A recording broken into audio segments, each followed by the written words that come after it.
nothing but a sinking ship. Don't do this to me, Harry. The Ohio State. It's Ohio State. What do you mean, see? 312-988-15. Hello? You tell Johnny all you've heard and seen. Sometimes it's good to just yell about football. Yeah. That's right. Welcome back, folks, to a Notre Dame football as a program has had literally 0 minutes to process what just happened against Ohio State and how this year ended. It's all on board on to 2025. It shows you how quick the pace is in college football. And when you play in the last game of the year and your season is extended out a full another month plus, it shortens your window to figure everything else out because you can't start your processes. SPF, if you think Notre Dame was paying players under the table for like 20 years before NIL, you don't know Notre Dame. You don't know Notre Dame. Like, let's just get that out of the way. You don't know Notre Dame. That was a line they were never going to cross. They won't even let you in if you got, had a test score 1 point underneath the limit. You're like, come on, man. That was not happening. It was not happening. But my point is, you had no time to process anything. And the plane gets back to South Bend and all these changes are happening. And then you get the transfer portal stuff. And then you have the coaching thing you got to figure out quickly and all this. It's just, my takeaway from it is it just shows how it's 24/7, 365. If you want to be a winning college football program, there's no breaks, there's no nothing. It is just on to the next thing. And I'm struggling with that. Callers, I see. I'm going to get to you. We got a couple new callers. That's a beautiful, beautiful thing. I'm struggling with this, you guys, because I'm not over the way this season ended. It's going to take me a while to get over the way this season ended. I'm not over it. And like, oh, let's wipe the slate clean and it's 2025 and we play Miami. I'm not there yet in my brain and my emotions. I'm not there yet. Luckily,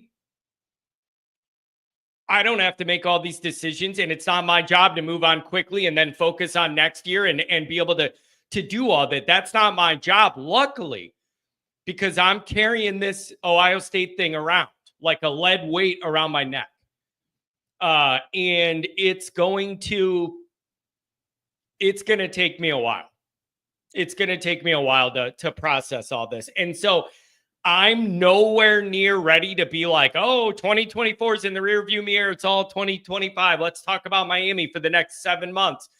I'm just not there yet in my brain and my emotions. Fortunately, I don't have to be. Marcus Freeman doesn't have this luxury. That plane lands and you're going to have guys in the portal, coaching changes going on, and you got to get going. There will become a time. There will be, Bob, I thought about that. It's so pathetic. It's so sad. Bob, I thought of this. Heard yesterday, ND had its first lead in a championship game since the BCS started. I thought about that.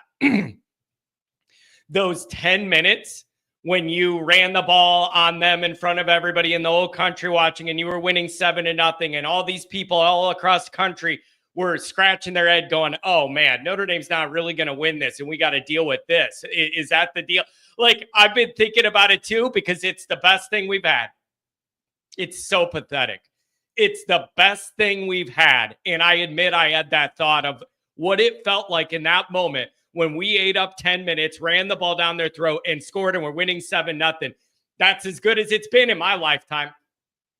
Notre Dame leading in the championship game. That was the high point in my 40 years. Other than the things I can't remember because I was too young. 4 in 88, you know the thing. 9 against Florida State. I was too young. It's sad. It's sad, but I had the exact same thought of like, oh man, that felt cool for about 2 minutes before Ohio State shredded us. Shredded and breaded, baby. Woof. Woof. So that's where I'm at. I'm nowhere near over. I still feel ran over by a truck. I'm nowhere over how this ended, but the program itself's got to move forward. Somebody asked me, it was Dan, asked about, did you guys see the report? Was it Dan Wolkin? Somebody that was in the locker room said that they didn't like how Notre Dame was responding and the players were mad and people were telling them they can't ask certain questions or whatever. I don't have any inside information on that. A couple people asked me about it. I'm not hearing anything behind the scenes about that. I don't have any information about that. It's not like a thing I only put on Patreon because it's behind the scenes. I don't have anything on that. And so I understand the emotions would be running high and all that, but I have not heard any more details about that. But I did see that the references to that on Twitter. So you guys, I'm in a weird spot. I'm willing to go wherever you want to go. If you still want to talk about, Ohio State in this season or whatever, we could certainly do that. If you want to move forward and start talking about 2025, I see a lot of chats about Knowles and the Notre Dame defensive coordinator search and whatever. And I see a bunch of rumors about that. Whatever. We could talk about whatever you want to, but I'm just saying, personally, it's going to take me a while to get over this. And the way this ended, to be so close to that title and not get it and be one of the final two standing only to fall short, that's going to leave a mark on somebody like me. So I am thankful I am not in a excuse me, you guys, after this game, and then listen, long 24 hours for me. We lose the game. The next day, got to put the dog down. I'm all stressed out. I'm miserable. I'm wound tight. The next morning I wake up and I feel hit by a truck and I'm getting sick again. It's just my body's been wound so tight through all of this playoff. And now that it's loosening up, it's catching up with me, getting sick again. It is what it is. The weather's terrible. Like, welcome. This is what it's like here. Like Mark says, John, it's like the 07 Super Bowl where Hester ran. Was that 07? I thought that was earlier than that. Where Hester ran the kickoff back and then in Indy dominated. Yeah, same thing, man. But I admit it's the best it's ever been in my life at Notre Dame. And I took a moment to be like, Notre Dame is winning the national championship game. Couldn't the final whistle just be now? One adequate second quarter away from an Addy, says Robert. I guess you could look at it that way. It was a really bad night to look like a mess defensively for large parts of the game. Like, can we all agree on that? Bob Alvey's asking a good question. Why would Jim Knowles leave? It is a good question. Won a championship, on to a different challenge. Like, could it just be that simple that if a guy like Knowles is willing to leave Ohio State, could it just be that Jay Carr, he's sick too much mentally and physically? Dude, I internalize all of this. This is not just a job where I go on here and do it and play a character, and then when it's over, I'm all fine. When good things happen, I internalize it and I'm in a good mood. And when bad things happen, I internalize it. I'm in a bad mood. That's just, I'm the moving thermometer, man, hot or cold. This is not just a job to me where I check in and check out and then I'm normal.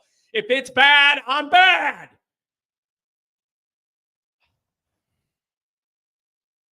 Anyways, Anders saying it's money. He's in his 60s. It's his last big payday. Yeah, I mean, yeah. But I would also understand if a guy's so competitive, it's like, okay, I won it with Ohio State. Let's go do another challenge. Like, I get it. And Jim Knowles has a price, whatever. Notre Dame's trying to get in the business of paying these coordinators and assistants big time money and get a great staff in there. So I don't know. I don't know what's going to happen. And then what do we think's going to happen with Mickens? Does anybody have the inside scoop on like where that's leaning or what we think's going to happen with that? So I don't know, man.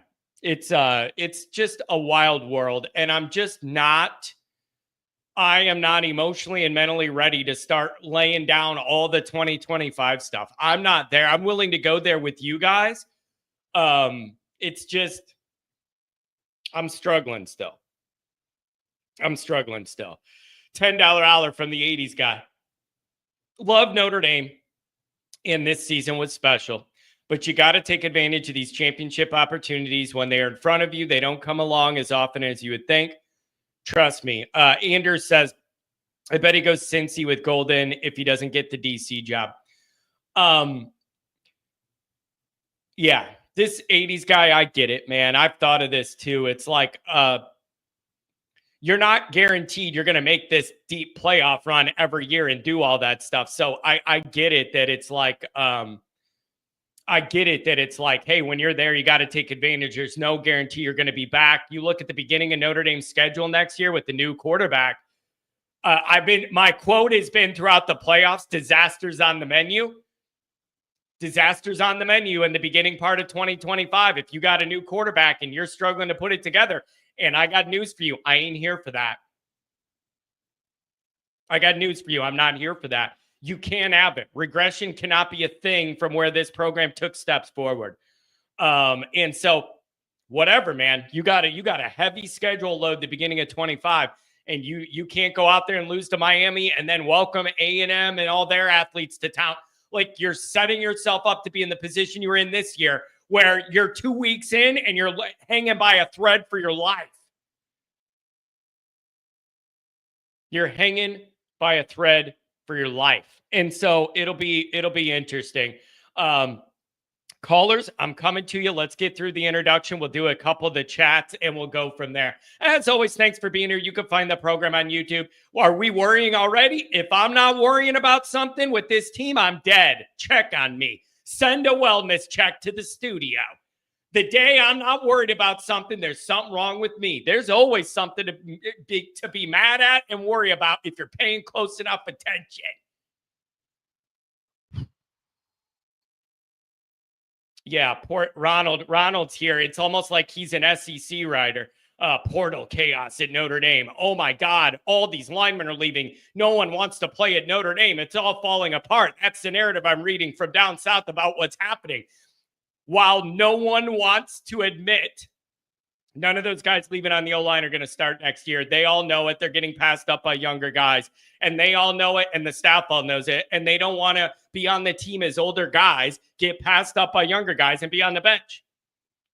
It's the most simple thing to me of all of this. It makes complete sense, and it's like, well, what about the depth, John? What about the depth?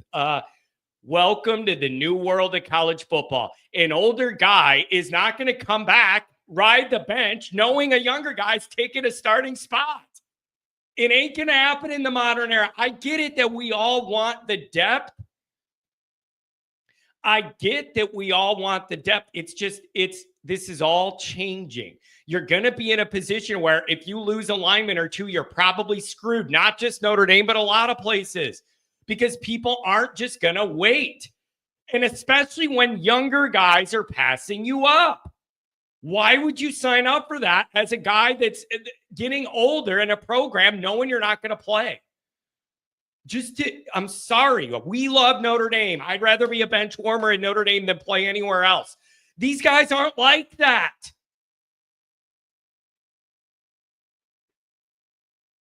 Why did Spindler enter the portal? He was a starter. Yeah, and he isn't going to be next year. So he's not. Like, that's why. He ain't. He's not going to, none of them guys are going to start. We all want the depth. I would rather be a third string loser with the gold helmet in Notre Dame because I'm all Notre Dame and I love Notre Dame. These guys aren't like that, and I don't blame them. So they would rather go to a little bit of a lower tier program and be a frontline starter and try and do something. So I get that. Tex ND, what? Football players want to play football? That's crazy. Here's the thing, you guys. Sometimes the collective we have a hard time separating out our love and passion for Notre Dame and understanding some of the modern realities of the game. And I struggle with that sometimes too. Whenever a guy leaves, it's like, oh my God, how could you leave Notre Dame? I love Notre Dame, Rudy, whatever. It's like, these guys aren't like that. And it's going to become harder than ever to maintain good quality depth, especially up front on the lines. Especially on the lines. Guys that think they could go start somewhere are going to go start somewhere. And here's the other part about this too. Callers, I'm coming to you. Good to have a Rudiger here. The other thing about it is Marcus Freeman is very, very open and direct with these players. Sometimes the writing's on the wall and everybody knows what's happening in the dynamic, and it almost doesn't have to be spoken because you just know. Marcus Freeman has had many meetings with a bunch of these guys where he'll say, and I can verify this, he will say, we all know the writing on the wall. You're probably not going to start. If you want to leave, I don't blame you, but we all know the deal. Stay if you want, but if you want to go, I totally get it. We all know what's going on here. This is just the reality. Those are very, very uncomfortable, unpleasant discussions you have to have. And Marcus Freeman has them telling the truth. Not saying, oh, come in here and fight for the job. Nothing's decided, blah, blah, blah, blah, blah. Like Freeman's not BSing these guys to get them to stay in the room, and then they're kind of locked in, and then they don't start, and that's not happening. Freeman's very, very direct about some of these realities, and he'll tell a guy, we got a spot for you if you want to stay, but if you want to leave, we know what's going on. We know what's going on. And so, I don't know, you guys. That's where I'm at on it. Yes, it hurts with the depth. None of those offensive linemen that left are slated to start next year, in my opinion. None of them. They're younger, more athletic, bigger guys that move better that are going to play. And so that's good and bad. That's the other thing. That is good and bad. It's good because you got a bunch of guys that are really highly thought of, that have bigger bodies, that are already built and more ready to play young and all that. It's bad because you don't have the depth you want. And I totally understand that. But welcome to the world of college football, especially on the lines and a quarterback. If you think you could start somewhere, you're not sitting around, even if it means going to a lower team. That's just the modern era. And if you get a bunch of injuries, you're probably screwed. So I don't know. Andrew, I don't have anything on that. That's more of a thing for me to ask Goolsby and have him sniff around on. So I don't know, man. Yeah, it's good and bad because of depth. Nobody can get hurt. Yeah, that's kind of the situation you're in. And I think a lot of teams are going to be in, especially on the lines. Tailgate game for 2025. I got to get with Pat and figure that out. But I got some ideas. This thing is blowing up and we're growing and the energy's growing and the brand is growing. I have some ideas on how to blow out these tailgates and do it even bigger than what we've been doing. No promises, but I got some ideas to make these parties even bigger. And so stay tuned for all that. It's going to be interesting. John, don't look now, but Buckner might be moving back to QB2. J Carr. Yeah, probably will be actual snow at the tailgate.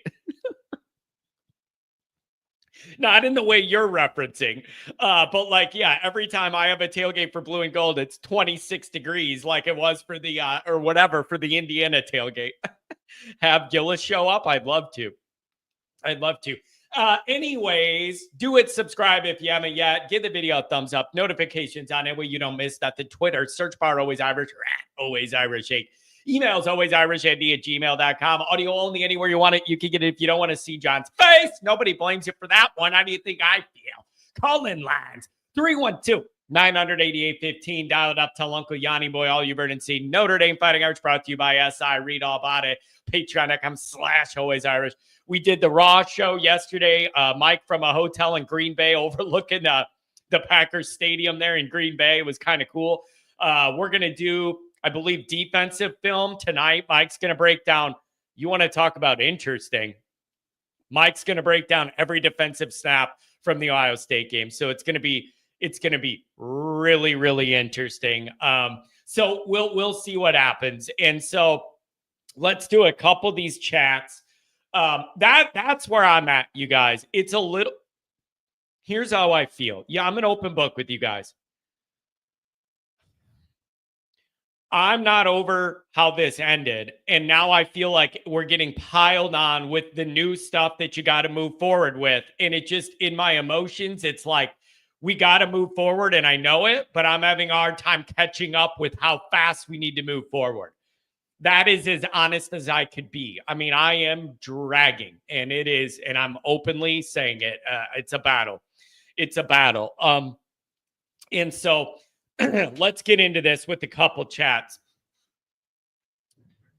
So I'm with you, 80s guy. Thanks for the $10 holler. I'm with you on you got to take advantage when you're there. No guarantees you're going to be there again. Mikey Pulls, good to see you, buddy. Good to see you. John, I made a fight bracket of ND media members. Hey, I got caught up on a couple hundred emails. I'm getting caught up. I'm doing a better job, Jay Carr. Send it to me. I'm getting caught up. I responded to like 100-something emails that were backed up after, and I got caught up. So I'm starting to do better and get caught up. And now that it's the off season, it'll be easier to get caught up. It's just hard, man. Every game we play, I get 100 emails of people that want to email me about the game, and I want to try and get back to people, but like some of them are like paragraphs and dissertations about what's going on, and I don't want to be rude to anybody, and I want to get back to people. It just takes time when I have that many, man. It just takes time when you have that many. Okay, a couple chats, and then everybody on hold, you're going to come right up, and a couple new people. This will be really fun. Drunk. Johnny, you know what makes the Ohio State curb stop worse? Living somewhere where it feels like minus 23. Ain't that a slap in the face? For me, it was dealing with the loss and the negative temperatures, and then your dog dies the next day. Trust me, I know what it's like. I've been through it. Commander, we'll find out early next season if Freeman is the real deal or if he was just a clown propped up by his assistant. See how quickly the narrative shifts from Marcus Freeman has proved he's different, and look at this playoff run, and then you don't win the championship, and suddenly it's back to we don't know if he's any good. It's just when you lose, this is how it goes, man. And I understand it. It's frustrating as all hell. I get it, though. Andrew, gutsy move by Freeman. Priester's not about the clickbait. Jim Knowles, Leonard, and the IUDC being targeted. It's no show, friends. It's business. Wonder if Mickens heads to Cincy. Yeah, I mean, hey, keep getting the highest quality guys you can. And Bavak was willing to pay for it. Whatever you got to do, man. Whatever you got to do. We'll see how it goes. C. Jones. ND went from 10-3 winning the Sun Bowl to 14-2 and playing for the championship. I'd say that qualifies as progress. You know what else I'm struggling with a little bit, man? Some of it within our fan base, but a lot of it bigger than that, national stuff. It felt to me like the buildup to the championship game, the media felt like they had to kind of be fair and give Notre Dame some credit and talk to them about, talk about what a good year they had and they're playing in the championship, whatever. And then once they lose it, all the old narratives come back. Same old Notre Dame, same old big game Notre Dame. We totally ignore the playoff run to get there, how banged up the team was, winning 13 in a row, winning 3 playoff games in a row. All of that got thrown out the window, and it was same old Notre Dame. Look at this. It's so frustrating. In those moments, those playoff games leading to the title game felt like everything. And then once you lose the title game, a lot of people want to act like they didn't happen and they're worthless. You didn't reach your ultimate goal. That doesn't mean those playoff games we won were worthless. No one wants to hear it. No one wants to hear it. This program grew a lot through those moments. This program will be better off the next time they're in these environments by being in these environments and succeeding in 3 of them. Just because you didn't win the championship doesn't mean all those games are worthless. We've been talking about we haven't won a major bowl game in 30 years, whatever. Now you win 3 in 3 weeks, but you didn't win the championship, so now everybody wants to flush them down the toilet. I understand the frustration that we didn't get the ultimate goal. I get that. That doesn't mean no progress was made and nothing was gained. This is not the same as Notre Dame catches a light schedule where the brand names on it are down, Miami, USC, whatever it is, and then you go 12-0, and then you're in the title game. You wait a month to play it. You get your doors blown off.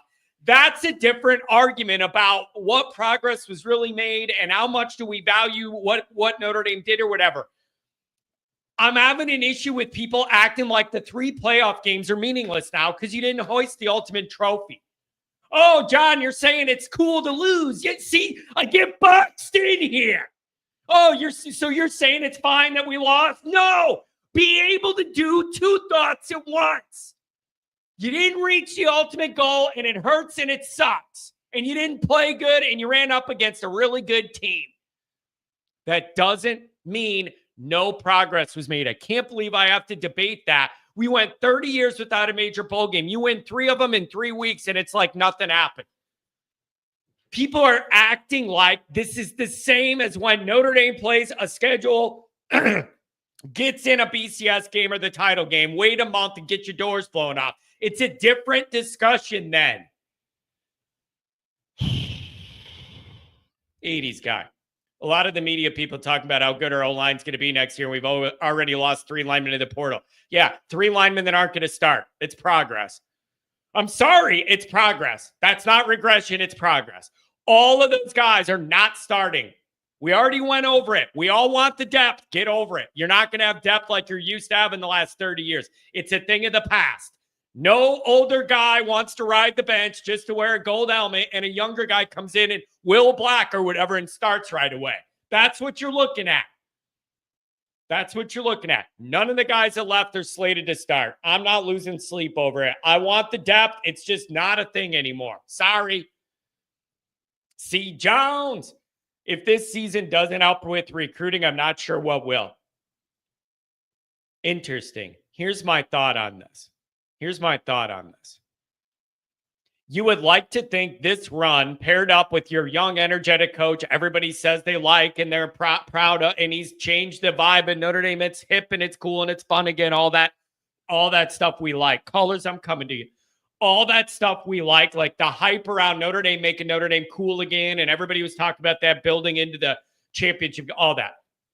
Then you have this good run. You would like to think that'll help recruiting, okay, naturally. My question is cynically, how much will it, or is it still just who's offering me the best NIL, and is your program putting my position group in the NFL? I want to think this is going to help build, the recruiting and stuff out too. But the cynic in me says, are a lot of those top end guys that Ohio State has that we don't have enough of that we want, are they going to say, yeah, that was fun and cool, whatever. How much you paying me? And do you put my position group in the NFL? I'm starting to think those are the 2 things that matter most. Putting my position group in the NFL with regularity, and what are you paying me? And so that's the cynic in me. I want to think this has opened the window and more players are watching at the playoffs going, that Notre Dame thing looks interesting. Maybe I'll take a visit. And I wouldn't have before. I don't know. Innocent little Johnny wants to think that'll help move the needle. But I am open to the idea that it's like, you don't have any wide receivers going in the league and doing anything. Why do I want to go there? I'm genuinely open to that too. Something's got to change, man. You got to do like you did with the secondary to where it went from a program weakness to a program strength, and you started developing guys that can go to the league and are All-Americans or whatever. How do you do that with wide receiver? You know what I mean? Like, get there with D-line again to where you have those guys churning and burning into the league. So I don't know. I don't know. It's just rough. Mark. Couple more chats, then we're going to the calls. Not having a competent passing QB is what continues to hold the program back. It must start changing. It's frustrating, man. And God bless Riley Leonard. He knows he's not perfect. He was up there saying it's my fault. Guys were open all year and I couldn't get him the ball, all this stuff.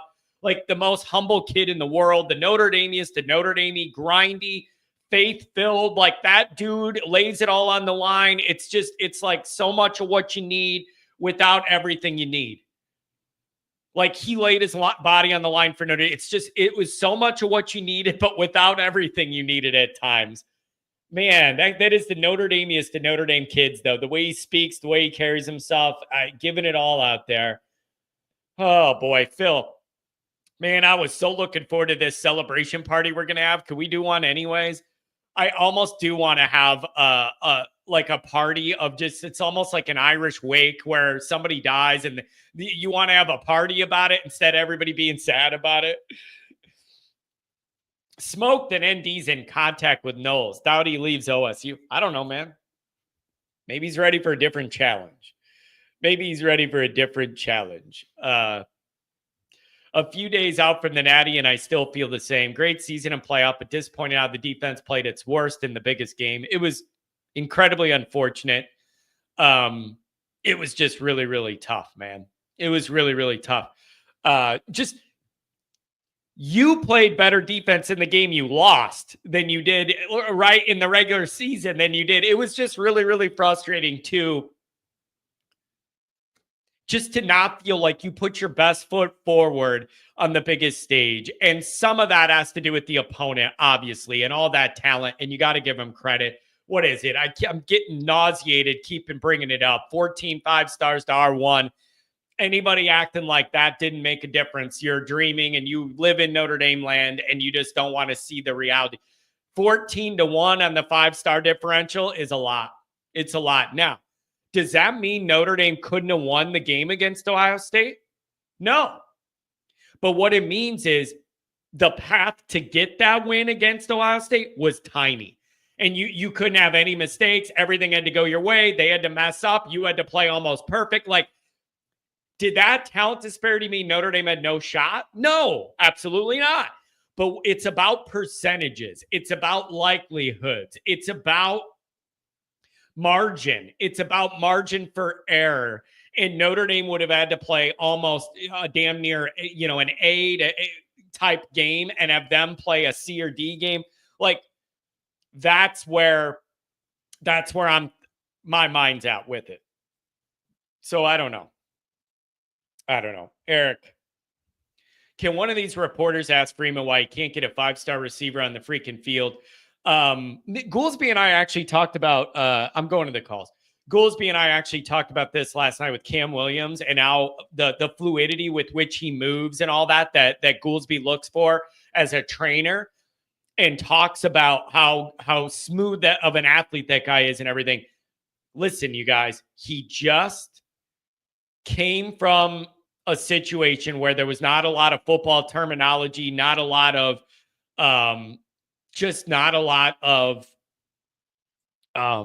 like football technical knowledge. And it's just taking him a while to get acclimated to school and then to learn some of the terminology. It was more just see ball, go play, not a lot of terminology stuff. And so he's got to be a big part of the mix next year. And we can't forget about him. He could be a big spark.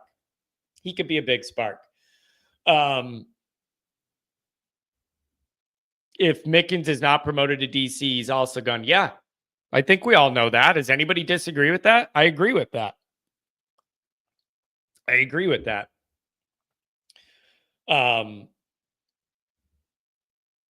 Everything was perfect. Weakest schedule with two buys, easy bracket.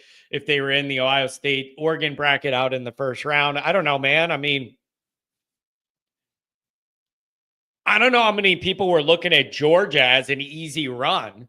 And again, the frustration I have with that is all the Georgia people were telling me their offense was going to be better with the backup quarterback because he was more mobile. And I was told that all of the inadequacies Georgia showed in the regular season were going to go by because it's Magic Kirby and the light switch would go on in the playoff. And I couldn't gauge anything I saw in the regular season to apply to this. And then it turned out all of the like the problems Georgia had all season in some of their games showed against us. And then Notre Dame did a pretty good job against that quarterback. And then after the game, it was like, well, you only won because the backup quarterback. But before the game, you told me you liked your offense better because of this guy. Now we beat you, and suddenly that was why. Okay. Okay. Whatever, man. SPF. ND fans said before the playoffs they were lucky they had the bottom bracket. And Brian Kelly was lucky he was in the Texas Bowl. Maybe it'll be the Cheez-It Bowl next year. Brian Kelly got up there a year ago. We don't pay players. That's not how we're going to build the team. All the LSU media freaked out over it, saying it's the modern way, and he's saying we're not doing it. A year later, he changes his tone, and now he's the portal king while he wins the Texas Bowl in his cowboy boots. Can you get golf spikes on the bottom of them cowboy boots? Do a little chipping practice? Pendleton committed to Tennessee. Well, good for him. And good for him. What did he do? He totally flip-flopped on the way he wanted to build the program because it wasn't working, SPF. Brian Kelly's a guy who rides with wherever the breeze is going, man. He goes wherever the breeze is going. He totally flipped his whole plan to build the program. It's a riot. And you all believe every word he says. It's like saying that Portal King, no championship for ND. And he was right. All that money, no resources. That's not the case. It's just not the case. SPF, I don't act like I know the inner workings of LSU football. I do not understand how you act like you know how Notre Dame works. You don't. What you know is what the bought and paid for media that has to be in Kelly's back pocket tells you to maintain access. That's all you know. And you take it all as a fact, and you don't realize you're all being gaslit and played every single day. You refuse to admit it. So whatever. You guys can learn the hard way. 614, what's going on? If you're on hold, you're going to be on the air. What's up, 614? Hey, John, this is Caden the Man. Caden the Man on YouTube. How are you, sir? I'm doing very well. What's going on? Did you see my YouTube video? I called you out on my YouTube channel just not even 2 days ago, and I made one point perfectly clear on my shorts. I said OSU owns Notre Dame. Well, I think you pretty much know that damn answer to be true. You just don't got the gall to admit it. And two, wait a second. Wait a second. Who are you? Who are you? I have no living idea who I'm speaking to. Who are you? And who do you think you are? Who are you? You're talking to Caden the Man, the most hated Ohio State fan. I have no idea who that is. Are you like a celebrity? Am I supposed to know every YouTube channel? Who are you?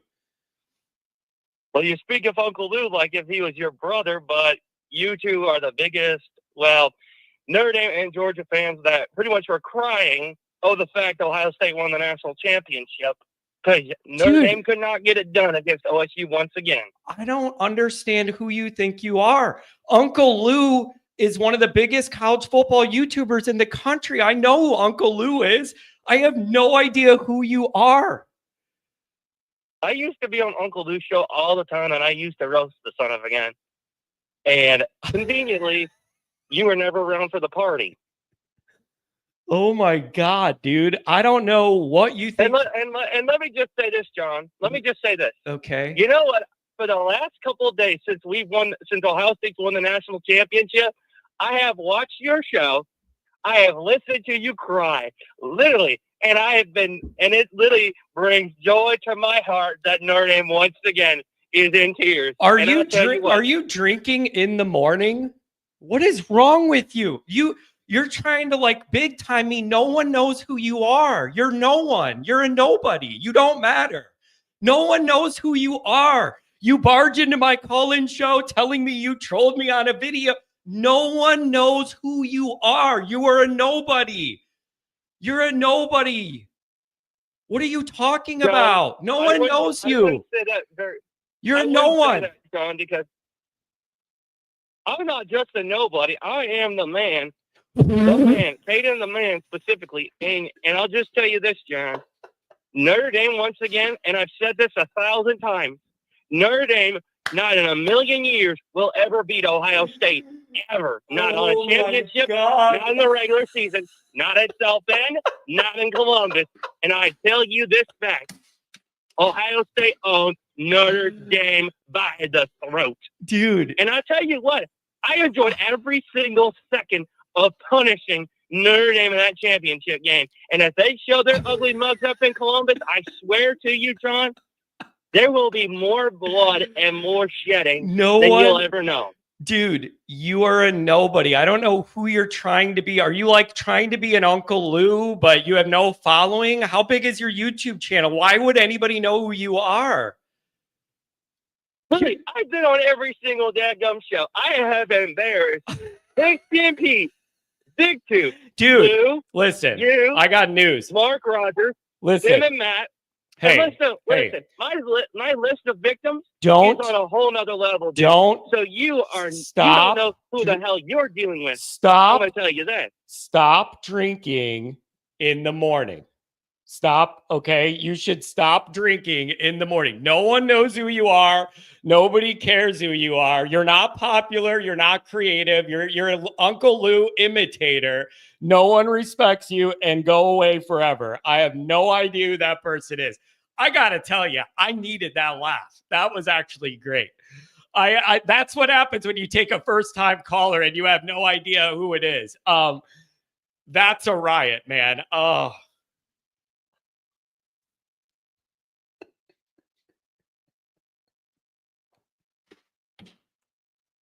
That is one of the best calls I've had in a long time, man. I always wondered why I didn't get more trolls that called, like tried to call me out or whatever.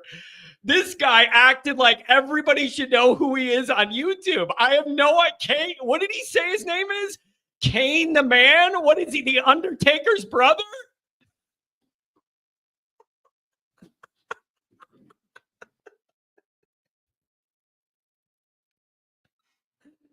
Oh my God, the audacity to think that you are going to call in here and big time me on my show when no one knows who you are. Oh, that's embarrassing. Holy crap. That was hilarious. 740, welcome to the show. What's up? Hi, John. This is Mike 3883.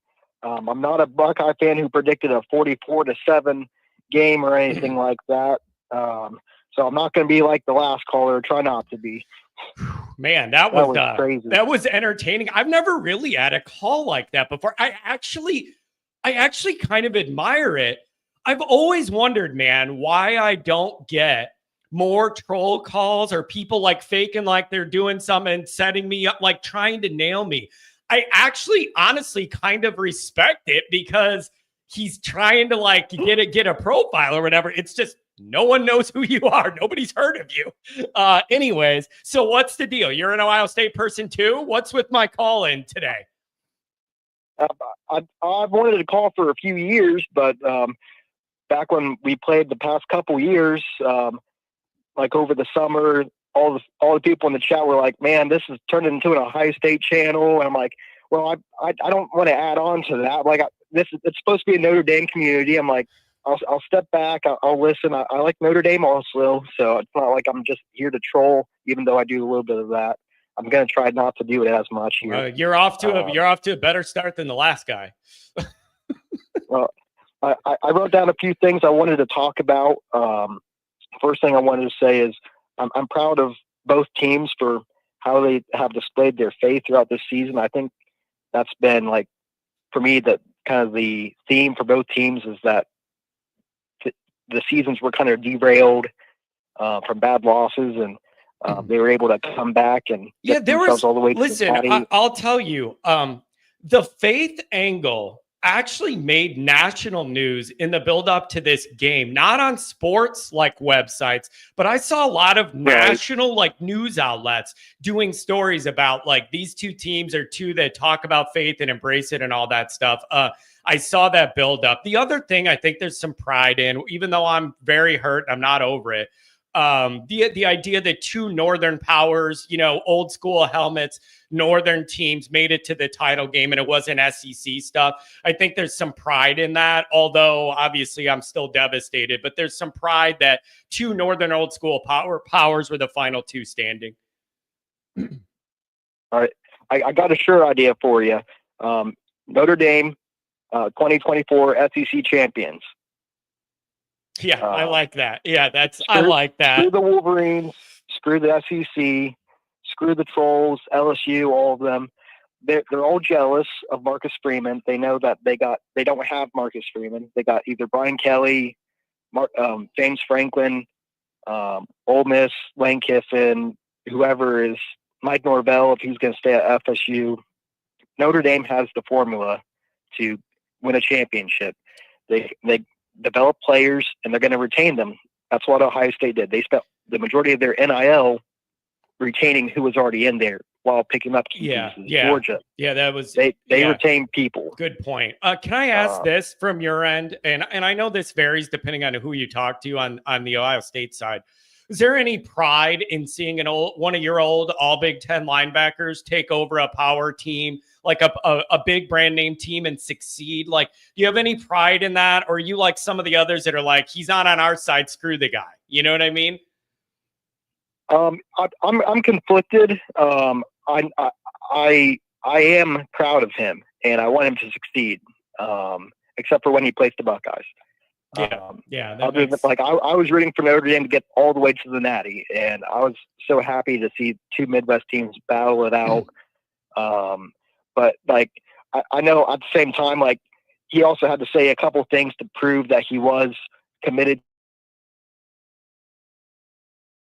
to Notre Dame. Things like, I wish I'd gone to Notre Dame instead. And so, like, you look at his career, what he had at Ohio State, it just kind of, it comes off as disingenuous, but at the same time, I understand. Yeah, you got to recruit. You got to recruit. You got to recruit. You got to recruit where you're the head coach. Yeah, I understand that ruffled some feathers, but it's like, what do you expect the guy to say? Recruit for the other side? Like, exactly. I get it. And then, can I ask you this question too? Are you guys all bought in on Ryan Day? Like, or does he still have to solve the Michigan problem for you guys to fully embrace him? Does it feel, I'm not being sarcastic, man. I'm genuinely wondering. I know how much it means for you guys to beat Michigan, and he struggled with that. Yeah. But then you make this playoff run and you go all the way and win the title. Is there still like, okay, you won the title, but you still have something to prove and you've got to get it right against them? Or like, it's a very awkward kind of dynamic, I would imagine. If I'm putting myself in your shoes, what is that like for you? For me, it's like that game is like when you list your list of goals for Ohio State. It's you win the game and then you win a natty. So there's no unanimous opinion for Buckeye fans, but I know I hear the stuff about Jim Knowles, and I noticed through the press conferences and stuff that, like, you know, after a game, you give credit to the players and give credit to the coaches. I did not hear him talk much about the coaches. So I don't know if there's something kind of going on with Jim Knowles, but this will be an unpopular opinion. I would rather have Jim Knowles. If he's saying, hey, I got this job, I'm leaving, I would give it to Jim Knowles. Now, you can't do that as the program, but you've seen what he's done with the defense. I do not want to go back to Kerry Combs back when we scored 41 points on Georgia. That 2022 defense was elite. They're NFL players all across, but we lost because we gave up 42 points. Yeah, you can't do that. So yeah, I'm fine with keeping him, but I'm going to be hurting if Jim Knowles leaves. Yeah, and I don't know, man. What would it be? Is he looking for more money or a different challenge? I mean, is it like we got to the summit and we won the championship, now I want to do something else, or looking to cash out on one more big contract? Or like, I guess I just don't understand. Ohio State's flying high, one of the best programs in the country, just won the championship, talent out the wazoo. That seems like a pretty good place to be the DC. So what would incline him to look at other things? All right. I think it's just kind of the same way that all coaches build their resumes up. Yeah. Just like how Brent Venables left Clemson and you saw what he did at Oklahoma. He's doing terrible. Maybe he'll turn it around, but like Chip Kelly, he was a head coach. So maybe Jim Knowles will leave. Maybe he'll return. With today's age of college football, like how, like, it's always been talked about how these coaches nowadays, they don't like how recruiting has changed so much. It's like, it's their life. It's all year round. Like, yeah. I don't know how the Buckeyes are going to, like Notre Dame, all these playoff teams. Yeah, it's great for NIL great for recruiting and all that to be in the playoffs, but like you're missing weeks of actually getting to be with the players as well. So it's like it feels weird, but like I don't know how all of this is gonna play out. But it is. You know what? Programs are winning, and so that always works out. I'm thinking about that too. How it's a great thing to extend your season out another month. But that means if you need to go hire coaches or a bunch of things change, you're kind of like behind the 8 ball where a lot of people have already been in motion doing that. So obviously you wouldn't give up a deep playoff run for that, but it is a complicating factor in the modern era now with this all running out another month. It's really, really interesting. So let me ask you this on the way out. Just, you've been pretty fair with me, especially compared to the last guy. I actually enjoyed this conversation. Let me ask this from your end.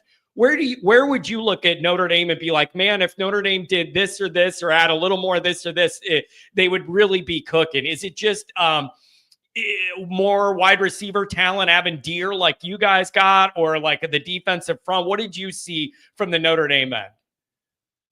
For me, it's like, first off, you got to be healthy. Buckeyes were destroyed in 2020. I said it before the playoffs happened in 2020. Alabama's going to win it that COVID year. I think they were better than 2019 LSU. That's unpopular. But like our first drive, we lost our running back, Trey Sermon. And that was, again, we had a terrible defense. And so like, if you can't run out the clock, kind of like the Notre Dame strategy, then you're going to lose.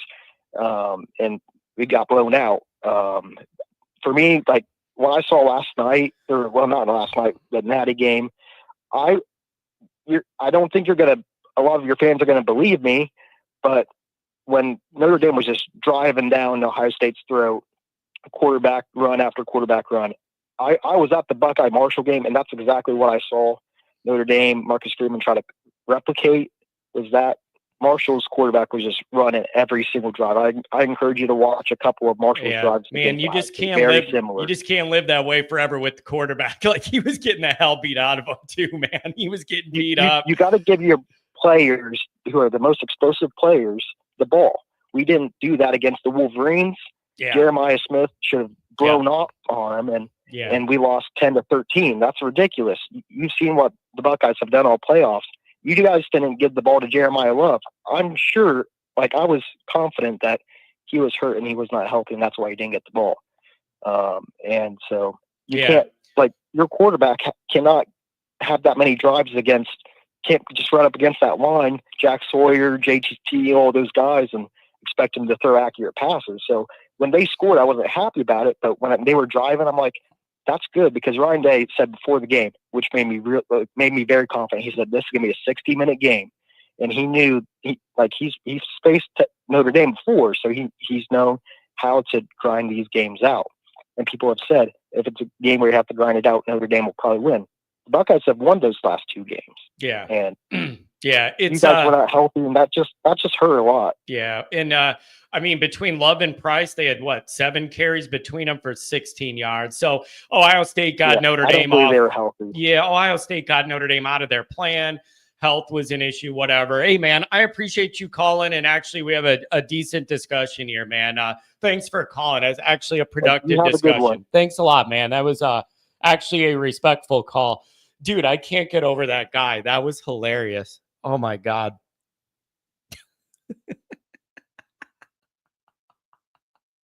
You can't call in and big time somebody if no one's ever heard of you. I'm not even mad. I needed that entertainment. I've never gotten a call quite like that before. Like, all these call-in shows, I love it. He acted like everybody knew who he was, too.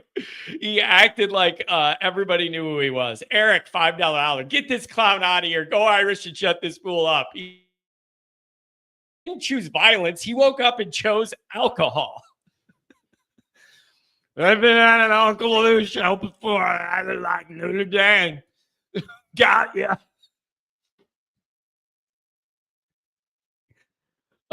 Conundrum. How am I supposed to know it's an Ohio State phone call?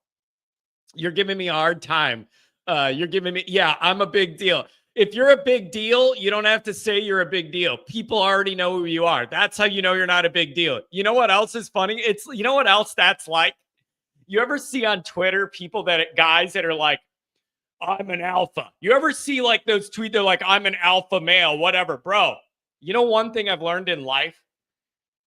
If you're an alpha male, the last thing you ever need to announce to a crowd or a group is that you're an alpha male, right? The 614 area code was a big clue. Well, what do I look like? A dictionary of area codes? How am I supposed to know what 614 is? What do I look like? An operator in the 60s or something hooking wires in a wall? How am I supposed to know what 614? Do you really think that I know what every single area code, what city it's from? You really think that? Dude, I need to go to Florida for a few days and get the hell away from all this shit. I'm serious, man. It's getting to me. I think I need to get to Florida and have a couple days away. I mean it. I don't understand how I'm supposed to know from 3 numbers. I am supposed to know every county area code from all the state of Ohio. Seriously, bro. I need to get away. It's all getting to me. It's all getting to me. So anyways, whatever. Okay, let's see if we could get some Notre Dame callers. 415, what's going on? What's up, John? How you doing, boss? Man, I've been better. I'm not gonna lie. I've been better, man. I think I need a little vacation, bro. Like I'm wound tight and I'm miserable and I'm frustrated and it is what it is, man. You never know what you're gonna get here. You never know what you're gonna get. That guy. I was thinking to myself, will you just hit him with the rock and just be like, it doesn't matter what your name is, dude? Like, get him out of here. But like, you can't, you just can't big time people when no one knows who you are. And I trolled you in this video the other day. Am I supposed to know that? You're not big enough that you're even on my radar. And nobody even said to me, I've seen this guy troll you. He's a nobody. The best part is like just like you said, like the alphas walk in, they don't need to announce they're the alpha, right? It's the same thing. If you're just a big time dude and you're somebody that is well recognized across the country or wherever, then you don't need to announce. You just say, hey, my name's Steve. And they're like, oh, Steve, wait a minute. Steve from there? You know, yeah. And then it's like, hey, awesome. Recognition, humbleness, like all that. Yeah. This is the problem that we have with the Ohio State fan base is because the lack of being humble is just it's just out of control, you know? So man, whatever, but enough of that guy. Yeah, it is. Do you have, let's change the tone here. Do we have any Notre Dame thoughts? Here's what I want to talk to you about, man. We do. Tell me if you are. Tell me if you're with me on this. I am struggling turning the page to 25 and fully locking in on 2025 and what we need to do in all these moves because I'm just not emotionally over and made peace with what we just saw. I'm not there yet. But the calendar's moving and Notre Dame has no time to spare. But I am not emotionally and mentally prepared to totally get locked into 25 yet. But we don't have a choice and you got to make these decisions. I'm struggling with that and I'm just being very open about it. No doubt. And I think that's, again, like we were talking about the night of the game was the raw emotion that was coming out of it. And now it's like, it's all the emotions of a loss, right? Like now you talk about psychology, like now we're dealing with kind of the depressive state. You know, we're sitting here trying to, you know, kind of have to deal with the people calling into the show that don't belong here. Or how about like all the stuff on ESPN and SportsCenter all over is just about OSU and this and that. And it's like, okay, it's a little bit, it's just too much, right? So what I'm doing is I'm trying to do the same thing where I'm dissected the game enough to look at the stats. And looking at the stats, there were some bright points that I just had to like kind of pull out because it's like if I told you this at the beginning before the game, you'd say, so we won? So we won this game? Is that what you're saying? And right off the bat, man, we had 255 yards passing. They had 231 yards passing, right? We ended up in the second half going 17 to 22, 209 yards, 2 touchdowns. We were converting. We were on 3rd down and 4th down. Like, it was right back. To Okay, that first now drive. let me ask you this. The pushback you will get is, once Ohio State padded that lead, they were playing totally differently and giving up things like whatever. Like, that's what I've been told when people bring that up. That they're like, well, they kind of pulled off the gas and then let you do some things to come back or whatever.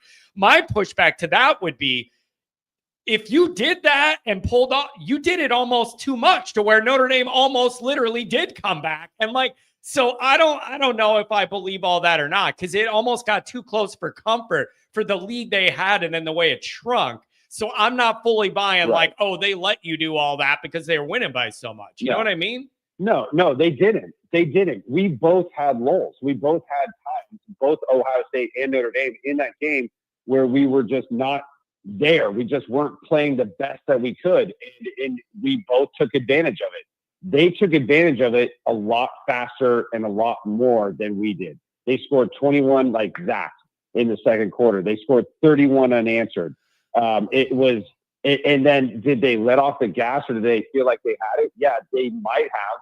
But at the same time, we started taking advantage of it. We still played hard. That fumble that came up, coming from behind, never giving up on the play, punching it out at the end, even though that didn't turn into points, it was still the mental kind of game of it, right? So we were still fighting, still going after it. It wasn't just given to us. It wasn't like they decided to let us walk into an end zone.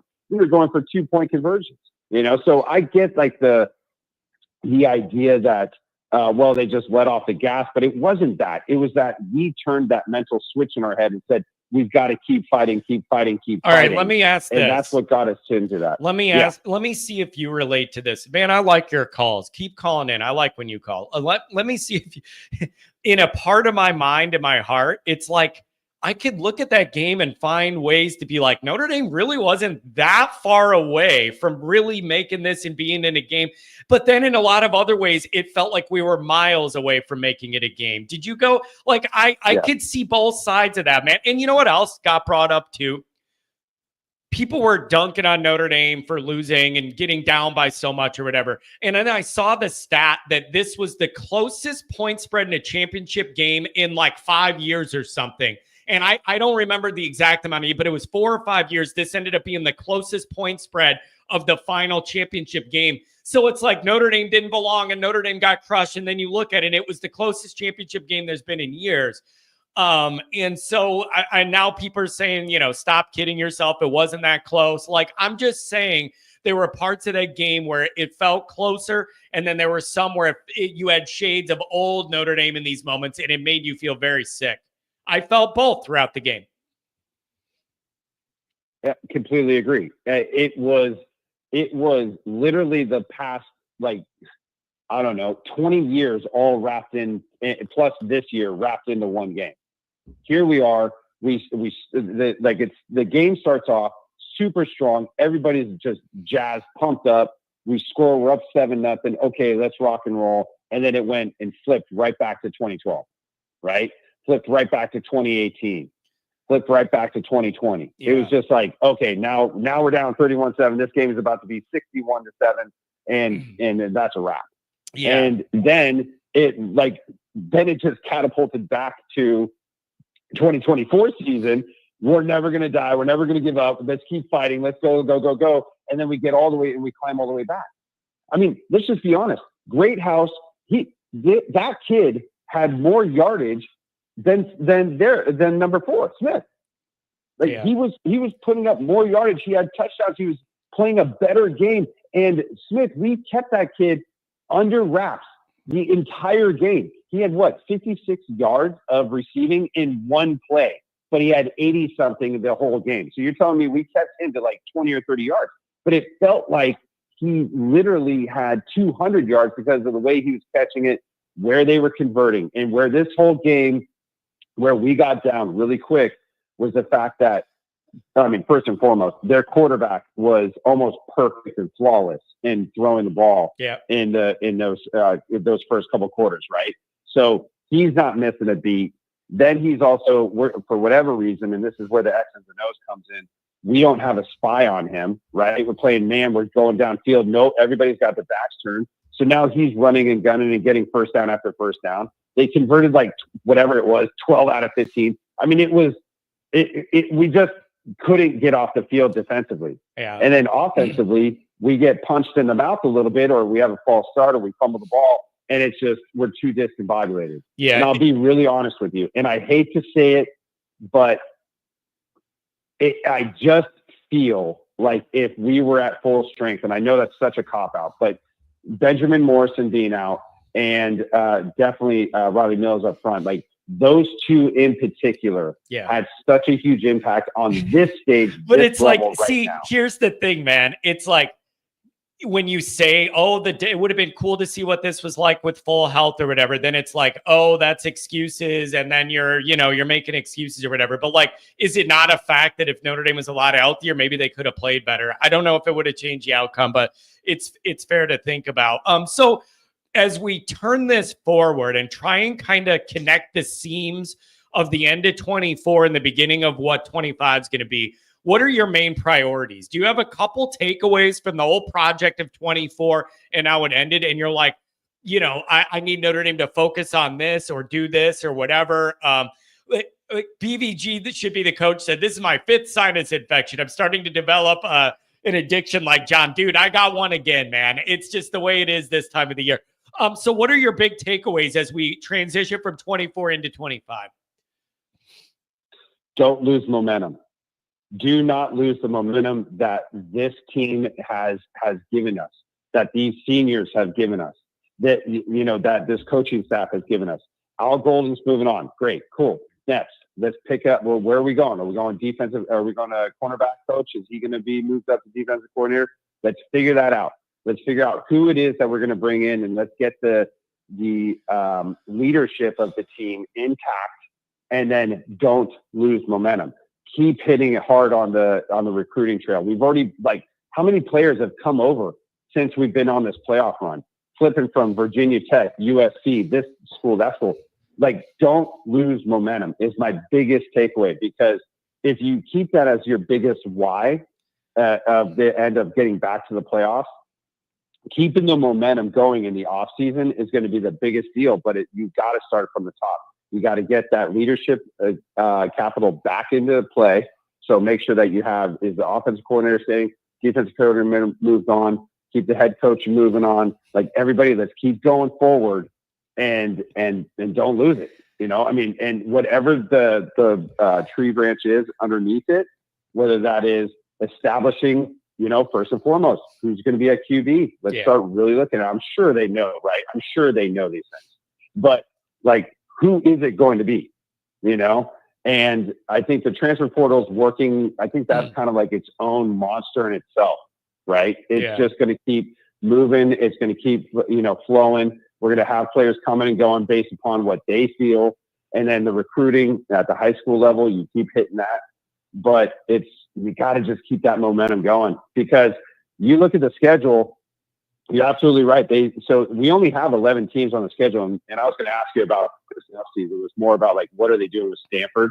Because it was supposed to be where we're going to be, the athletic directors were going to establish a new agreement now that Stanford's in the ACC. Is it part of the ACC That's a good question. Games or not? That's a good question, man. So Dude, there's going to be that. You know what else is wild, man? I think you're in my age range. I'm 40. I'm a man. I'm 40. I think you're probably in my age range. Are you close? Are we close in age? I'm 47. Okay. Yeah. And so, you know what's odd to me, man? Think about the old days where Stanford was kicking the crap out of Brian Kelly and Notre Dame with regularity, and they were playing physical, tough football. Andrew Luck, the running back and everything. They had multiple running backs that were good and whatever. And now they're just nothing. For people younger, it's hard to get them to understand that Stanford was tough and was kicking the crap out of us a bunch of them years. They wouldn't believe it, how they've fallen off, but like the Andrew Luck years and how physical that team was and how perfect they played, technical they played. They started recruiting the smart, good linemen. They started getting them instead of us. Some of those tight ends we wanted, they got. It's hard to get people to believe it wasn't that long ago, and Stanford was rolling down Notre Dame's face. And Johnny, I was at those games. I was at Stanford Stadium watching it and thinking to myself, woof. This is Stanford. This is insane. Like, it's like got a seat capacity of 30,000. Yeah. But you want to know what's so interesting about that? Around here, nobody cares. Yeah. Nobody cares. It's just, dude. It's different. They don't have the same fan base. They don't have the same tradition. They don't have the same I remember passion. I remember saying to myself, if we can't even get the best of the smart kids, we're totally screwed. Like there were linemen and tight ends, and they went there instead of Notre Dame, like with the grades. And I'm thinking to myself, dude, if we can't even get the best of the smart kids, we're screwed. I'm so glad. I'm so glad that is like, they just don't care. Anything else, my friend? I like when you call. Anything on the way out? Thank you for giving me the call, man. Oh, anytime. I just, I think I'll leave you with this. Okay. Just looking at it, if you break down the champions who actually won the college playoffs, or not the playoffs, but just won the championship at the end of the year since 2000, it's literally the majority are within the SEC and now Big Ten, right? Yeah. And if you break it down and you look at it, 14 out of the 20 were through the SEC. 14.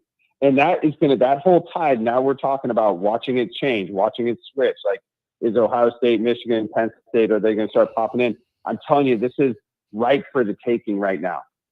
Coming up in the next couple of years, we as Notre Dame are not TCU. We're not going to just show up once That's a good and point. then disappear and go 4-12 or whatever. Like, that's it. Like, we are not TCU. We are Notre Dame. That's a really good point. That is one of my themes looking forward, is regression from the progress we made this year is not an option. You have got to maintain whatever momentum and credibility you have and build on it. Regression is not an option. And I'm grateful people around the program are doing a better job than I am of moving forward and getting on to the next thing. Man, listen, I really appreciate you. You've jumped in here a lot lately, and I like your calls. You always come at it well thought out and everything. I really appreciate it, man. Thank you. John, I appreciate it, my friend, and I will talk to you soon. Yeah, please do. Thanks a lot. Good. That's a good caller. If you're on hold, you're going to be on the air. Not the heaviest day for the calls. I got a handful. If you're on hold, you're going to be on the air. I need a break, man. My sinuses are bumping, bro. My sinuses. I'm telling you what happened. I know myself. I know my weird skeleton body, you guys. I was wound so tight through the whole playoff, that whole Deb Thomas, good to see you in Florida there. You got snow or what? Did you guys see those pictures of the snow right by the ocean? It was the weirdest thing. All those pictures of the ocean and the beach in Florida and then all the snow. It was the weirdest thing, man. Here's what happens. I'm so wound tight through the whole playoff thing with all do or die and everything's the end of the world, all the content. I was wound so tight. The second it all ended and my body came down from that, I got sick. That's just what happens, man. John needs a humidifier. Dude, I can't get over that guy, man. I cannot get over that guy. It's so funny, man, when it's just like, if you're the alpha, you don't need to tell people you're the alpha. If you're a big deal, you don't need to tell people you're a big deal. People will know who you are. That guy was a riot. Oh, that's so funny, man. He actually said, I trolled you in a couple of my videos, whatever, bro. Not only have I never seen it, I have no idea who you are, but no one in my entire network has seen it. And the other problem is, I think that guy's drinking and driving. He should not be doing that. He should not be doing that. You're going to come cut a promo on me?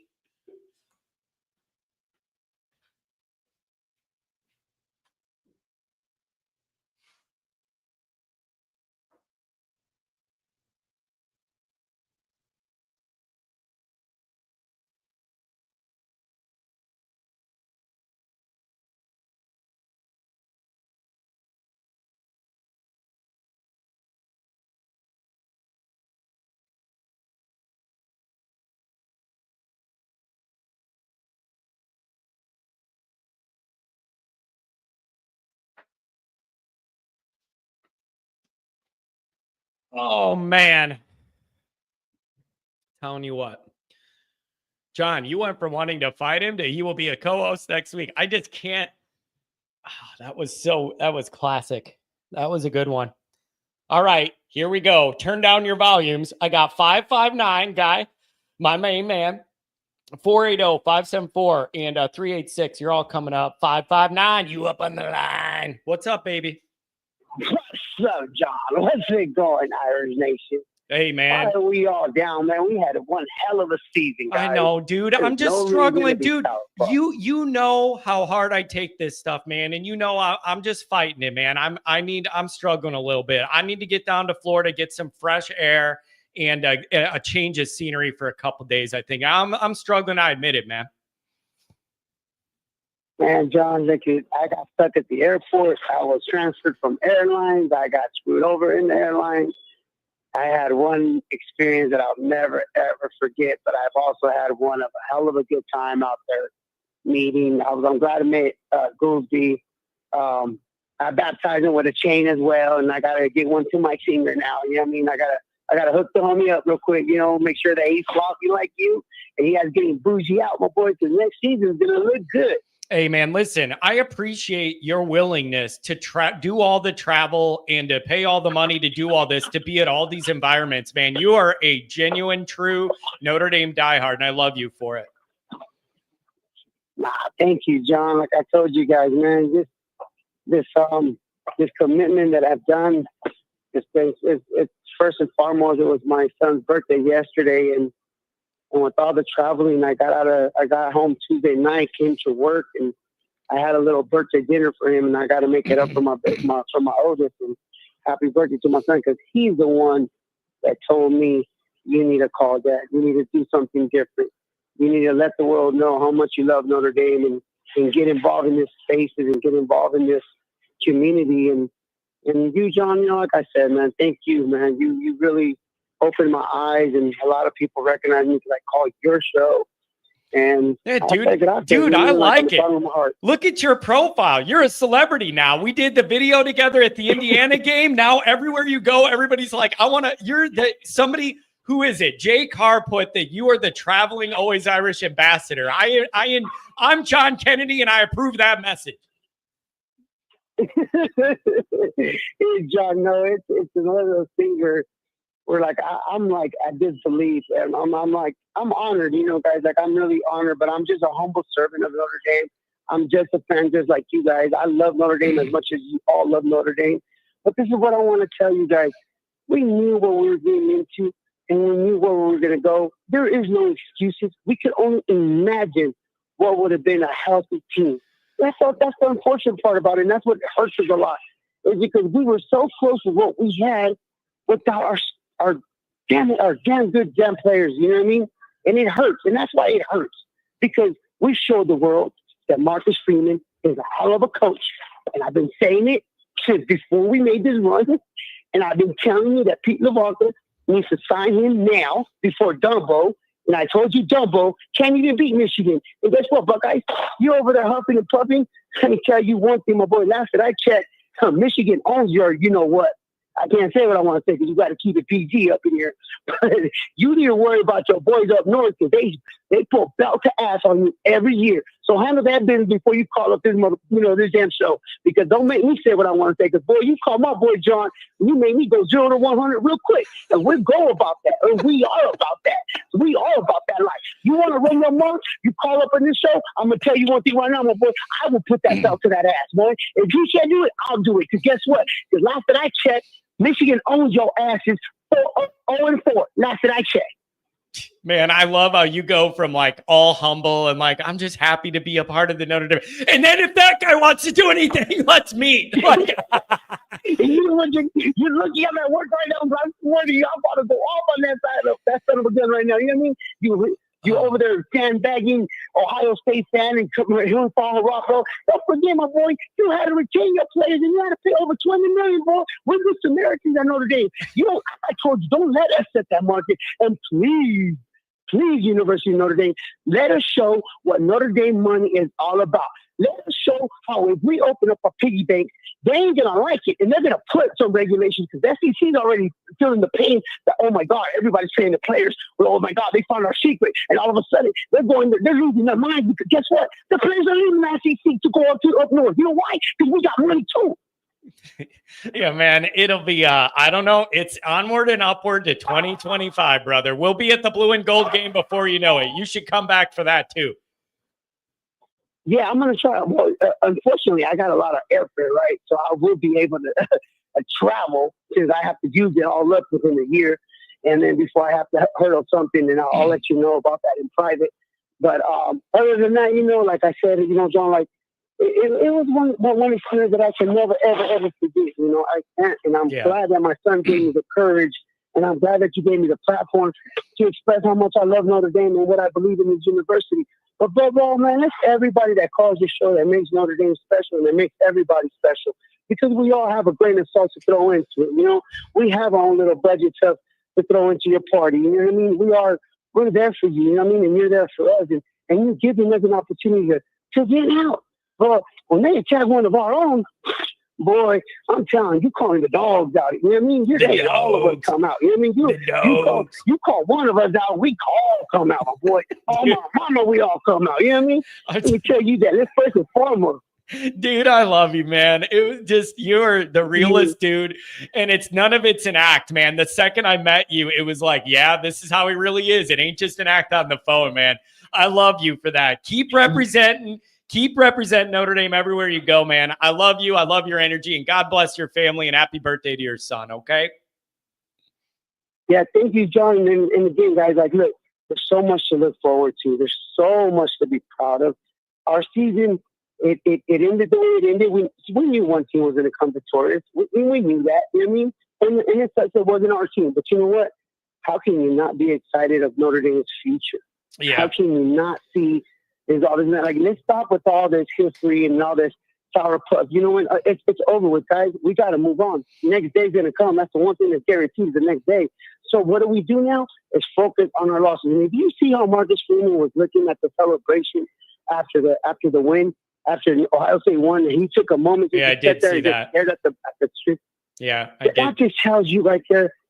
And I'm telling you, as a former player, that is a thing that you're like, I'm going to remember this because I'm going to come back and this ain't going to happen again on my watch. I'm going to figure this out and we're going to get it. And that's what I love about our coach. So, you know what, I know Notre Dame faithful, like, there's a lot to be proud of. Look at Gray House. My whole question that I do have for you, and I do want you to, is like, why didn't we give it? Everybody in the country gives the ball to its playmakers. Was Julian Love that hurt? Because it obviously sounds like he is because he wasn't getting the ball as much as he should have. You should have thrown screens. You should have opened them up. You need to give the ball to our athletes. Gray House showed you that he's an athlete. He's a playmaker. Love is showing you that he is our dude. Give the ball to our dude.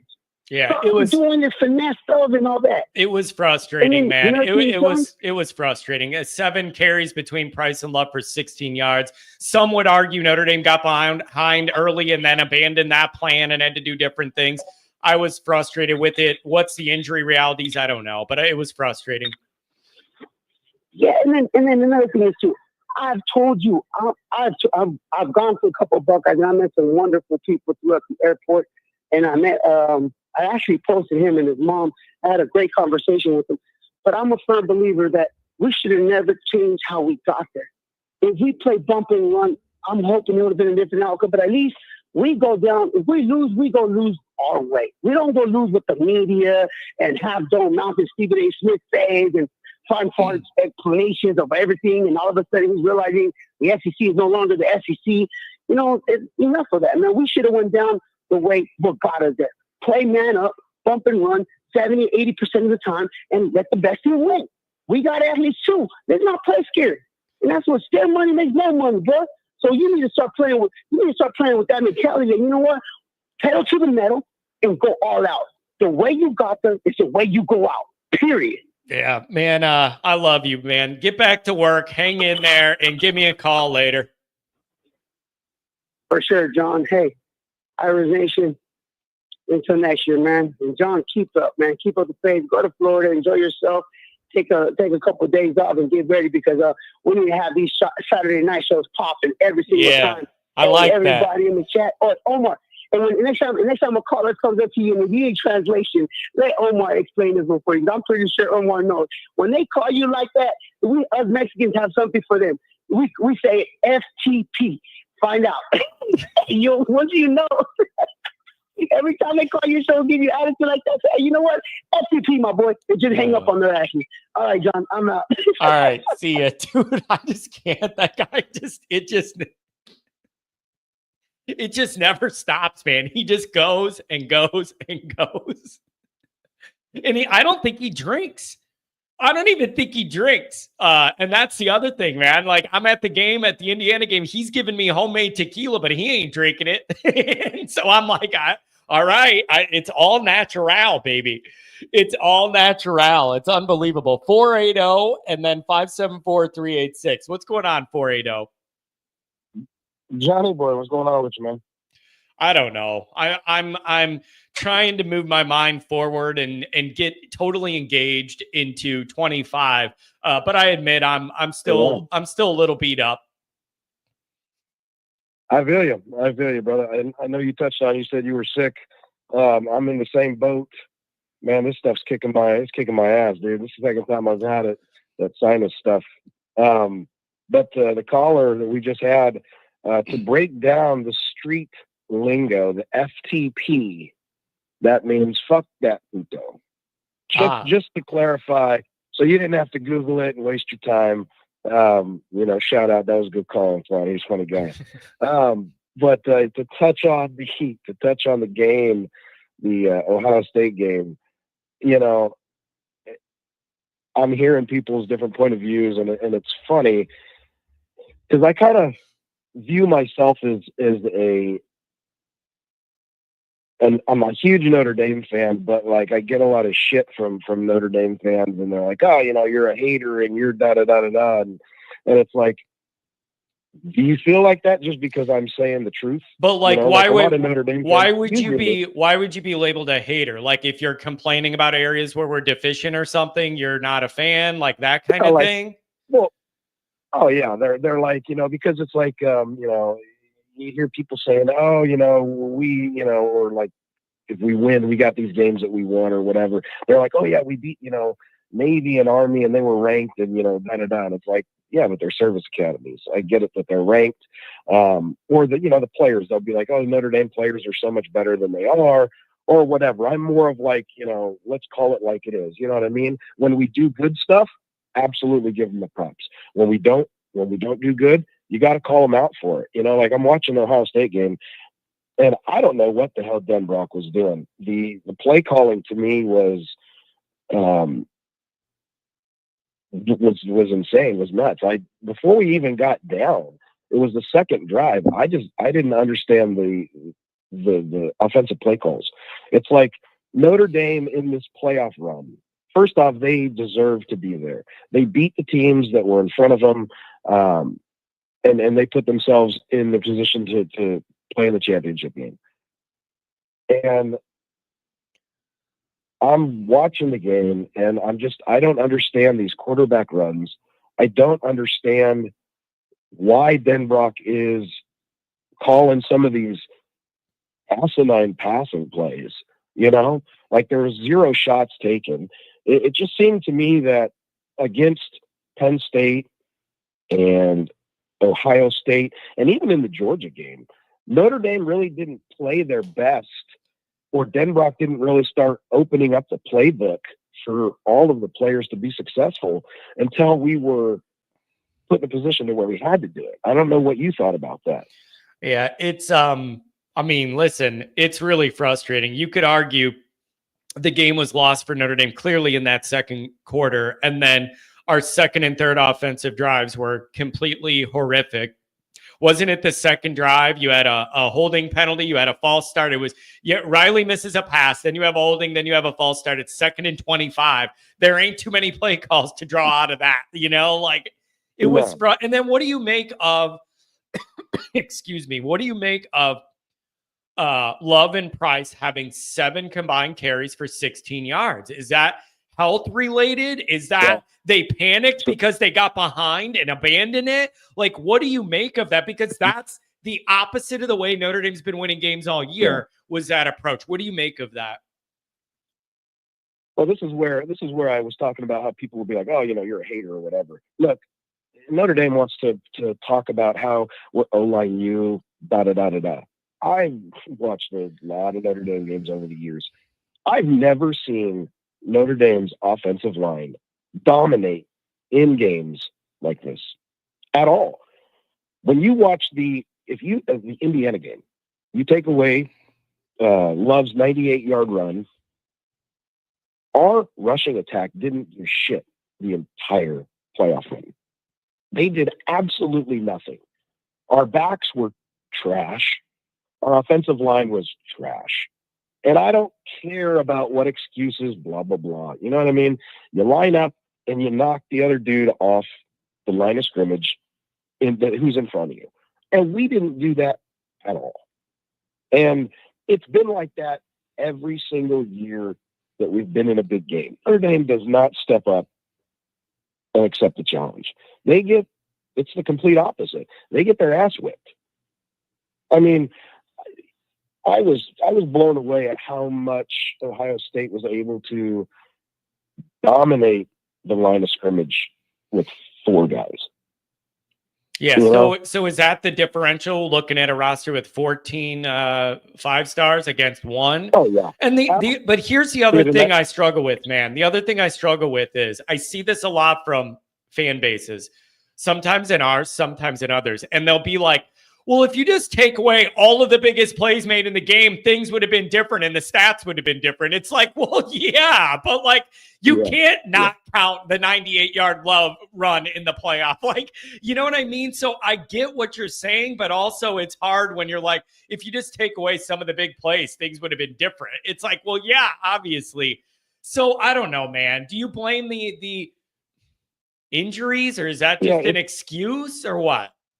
No, because everybody's injured, and I want to say this too: the way that the format that the playoffs was set up this year was fantastic, and in the NFL, it's set up the same way. If you go back and you look how many wild card teams get to the Super Bowl because they got hot, you never hear anybody in the NFL fans sitting there bitching saying, "Oh well, this team didn't deserve to be a wild card team." And they shouldn't be in the Super Bowl. Nobody says that because they went out there and they beat the teams that they were supposed to beat. Yeah. That's the beauty of this. You go out there on Saturday or whenever the game is and you play who's across from you, and either you win or you lose and you advance. And that's the beauty of it. So when I hear people talk about Notre Dame shouldn't be there, they're solidifying that they don't know anything about college football, let alone Notre Dame. Let's fast forward this thing. What are you feeling about the future? Are you feeling positive? Are you feeling instability? Are you encouraged? Like, where do you think this goes from here? What was it? Was it last year? What was the class where we had Brennan Vernon, Devin Houston? Couple years ago. High 4-star. Okay. None of those guys, and I just looked at the recruiting rankings and the stats of these kids. These kids are 6'4", 6'5", 250, 260 plus. None of those kids played at all. Yeah. And defensive line is it's the weakest point on our team, and it's not close. So moving forward, we didn't get anything in this recruiting class. Davion Dixon. I mean, these kids are, they're not going to be anything. I mean, we're running Donovan Heinisch out there as a starter on our defensive line in the championship game. When you look back, you could say, if we would have gotten Keon Keeley and then Jason Moore, who went to Ohio State, if we would have gotten both those kids to commit to Notre Dame, the defensive line would have been drastically better. First off, those kids would have actually played at Notre Dame because neither of those kids are playing at Ohio State and Alabama. So, yes, the recruiting, it has to get better. We can't win if we're getting 3-star kids. And that's where, like, the hater thing, people are like, oh, Notre Dame gets these 3-star kids and, we develop them and, blah, blah, blah, blah, blah. All you have to do is say Ohio State had 15 5-stars. We had 1. Yeah, it's that's it. Yeah, it's the teams that win the championship and that are consistently good are the teams that recruit at that level. Yeah. There are 3-star kids that become better, like Joe Alt. I understand that that's going to happen, but if you are looking for the average, that's not what it is, and it's not even close. Yeah, you have to have better players. You did have the injury. I am going to say you did have injuries. You had 3. You could argue 3 out of your 4 best defensive linemen were out, so it's not like they chose to start who they wanted to start. But I am with you. I love how Notre Dame identifies some of these lower level prospects and gets them to play better than their star ranking. However, you can't rely on that. You need some bona fide dudes that could be plug and play and go in early. And then the bottom third of the recruiting class are your developmental guys. You see traits and then you build them up. So Notre Dame's got to give more of the frontline talent that there isn't doubt about, and then keep doing the good evaluation and development. Anything else, man? Thanks for the call today. No, man, that's about it, dude. That's about it. I mean, the season was fantastic. I'm proud of this team, the way that they, after that NIU loss, I think that's probably the best thing that could have happened to the team. I think they played above their skis, for the season. I think signing Freeman to the extension was the right move. I was in the boat of a lot of other people where after that NIU loss, I didn't know if he was going to be the coach for the future. Yeah. For obvious reasons. You know what I mean? Like, a lot of people can be like, oh, I knew the whole time he was going to be. It's a lot easier to sit there and say that when we go on a 13-game winning streak. So, yeah.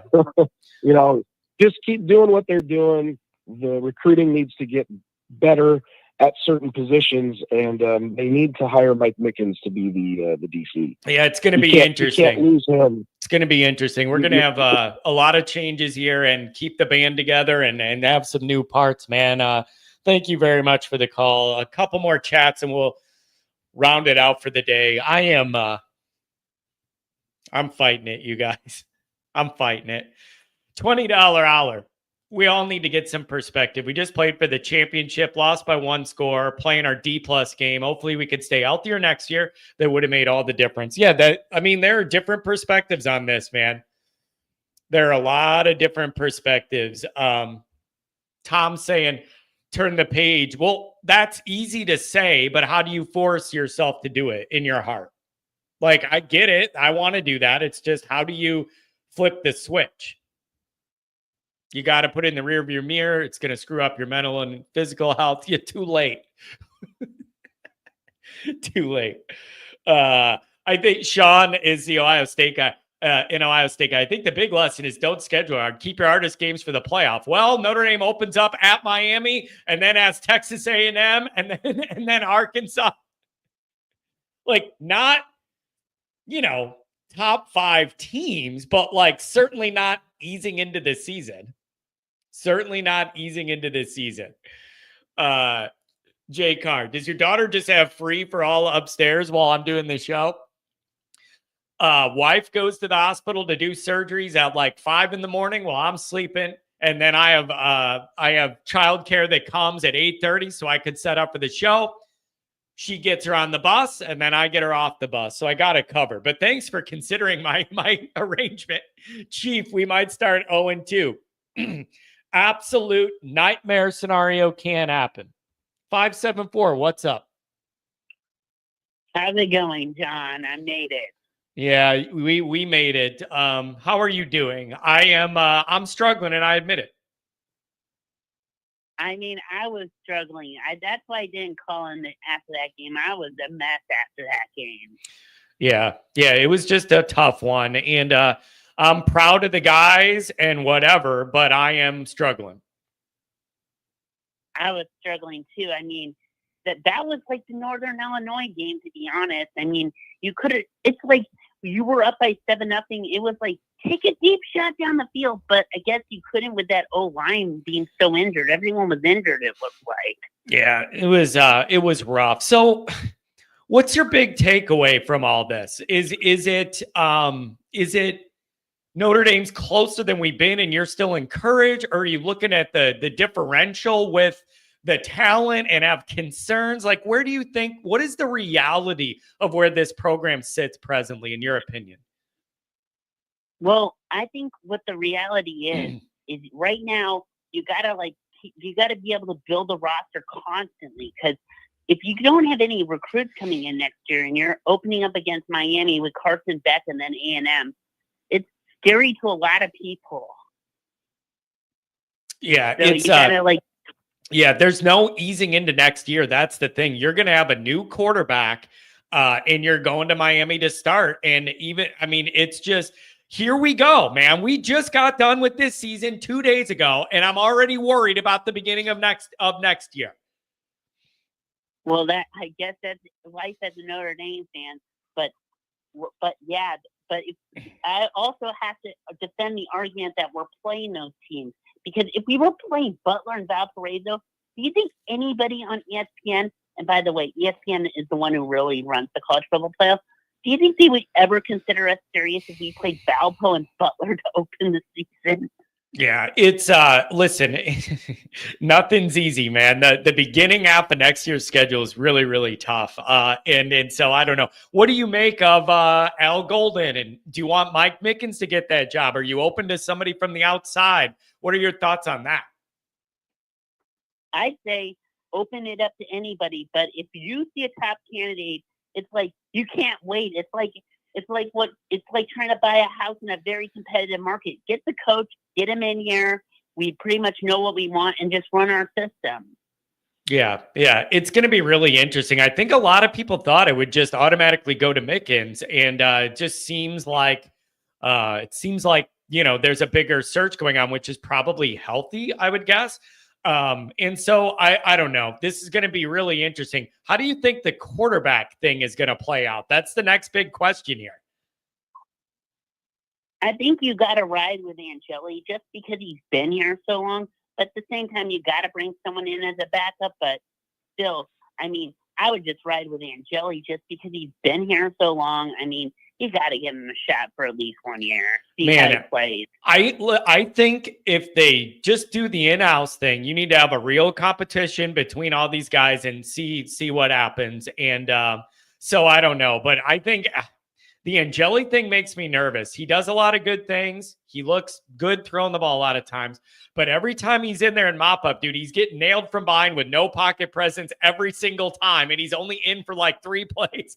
It just makes me nervous. So let's see if they have a real competition between Carr and Minchie and Angeli and see who wins it. I would like to think the staff probably already knows what way they want to go. But I think you got to give it a real competition this time and see. Of course. It's gonna be a good blue and gold game. Buy your tickets this year. We'll pretty much know by the end of it. We'll pretty much know because either they'll rest Angeli or they'll rest Carr. Faison won't be there, but there'll probably be a lacrosse game that weekend. So that's going to be a fun blue and gold weekend. I don't know. All I know is I'm planning on the weather being 26 degrees because I want to have a tailgate in good spring weather. And every time it's cold as hell. So anything else, my friend? Thanks for touching base. That actually reminds me of a conversation I had with Malik Zaire. I used to work gate D at Notre Dame Stadium, and Malik Zaire was walking out, and I said, Mr. Zaire, you had a great game against FSU. And he was like, I'd rather have it be 30 degrees cold than 70 degrees during the spring game. That's all he said. Interesting. Not for me while I'm in that parking lot. Hey, thanks, my friend. Stay warm. Yeah, have a good one, John. Have a good one. Man, I always AI, always interesting, always Irish, always interesting. Joe M. ND has the talent. What are we talking about? You don't feel like there's certain position groups where Notre Dame needs to get much better and deeper? You don't believe that? You think the D-line has what you need? You think the wide receiver room's good enough? I don't think that. Notre Dame has a lot of talent. I'm not saying they have the talent that makes me say this is a full, well-rounded roster that I think you need to, that you should win everything with. That's where, I'm going to give credit where credit's due, but I also see parts of this team that are nowhere near where I want them to be. And I'm not being negative. I'm just telling you. 386, what's going on? Hey, John. Interesting batch of calls today. Oh, dude, I don't know what's going on, man, but I just had that thought in my mind of I don't know what is going on. Maybe this is the natural cycle of the come down from everything that we were. And I feel some of that, dude. Do you know how many people emailed me and said, John, I love you, but I need to disengage for a while and I'll be back around blue and gold springtime. But this was heavy stuff. And I've got a lot of people that reached out and were like, dude, I'm not mad at you. I don't not like your show, but I need a little break. It's just been a heavy emotional load, man. Totally. And just such a long run, right? So I totally feel that. I'm consuming your stuff still, but kind of taking a break from everything else because it's just been a lot. But man, the people that call this show, it's I would almost take it as a compliment. It just shows that you're doing the right thing. You're growing. The business is growing. The brand is growing. So I would just take it as a compliment when people like that first caller call. Oh, dude, listen, if you're a regular listener. I'm a little surprised I don't get more troll calls. When I first came up with the idea for this show, I really thought, what if this turns into me just getting trolled by every team we lose to and whatever, and people playing games and acting like there's somebody who they aren't or whatever. And it's just I thought I'd get more of that. I actually didn't mind it. I had fun with that. And I think it's just because of the success. So if we can continue this, I think you'll get a little bit more of it, a little more pushback from some callers, but I think it's just because of the success. When you're one of the last two teams standing, you're going to bring out those trolls. So I think that's what happened. Yeah, it's all good. When you open the phone lines, you never know what you're going to get. So where are you at with all this, man? I'm struggling to close the book on 24. 80s guy, thanks for being here, man. You're always here. I appreciate you. Get back to work. Thank you. I'm struggling to close the book on 24 and get totally energized about 25 yet. I'm just not done with my grieving process yet. And I'm not ready to totally dive headfirst into all that. I just can't do it yet. I'm not there yet, man. Yeah, I'm not quite there yet either. Obviously with such a, good season and tough loss at the end, it's going to take a little bit, but like you've been talking about, the team is already having to turn the page. They land, they get on the bus, they're back on campus. We got guys in the portal. We got coaches leaving. We got vacancies, in terms of, players, coaches. They're already getting going again, right? Spring ball is going to be coming up soon. But one of the things that I am kind of turning the page towards is next year, whatever the QB situation is, whatever the defensive coordinator situation is, we cannot let our foot off the gas. We have got to keep this thing rolling. Yep. And with the games that we have to start next year, it's tough, man. Pressure is going to be on, is it not? Yeah, the pressure is going to be on, and you cannot afford. Look at the position we were in with one loss 2 weeks into the year, and the pressure that put on everything to do with the whole program. It's a tough spot to be. You got to win. I mean, here we are. The season just ended 2 days ago, and I'm already mad about having to go play Miami and deal with those people. You know what I mean? Like, but you can't do it.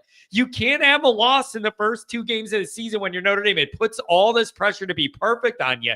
You can't do it. And it makes me wonder, are they going to adjust some of their scheduling to realize you don't have to do all this and make it to the playoff and you don't have to schedule these barn burners early in the year or whatever? I wonder if Bavak was going to get away from that, or if he's like, we're not afraid of it, we're doing it. Like, and I wonder what his vision is.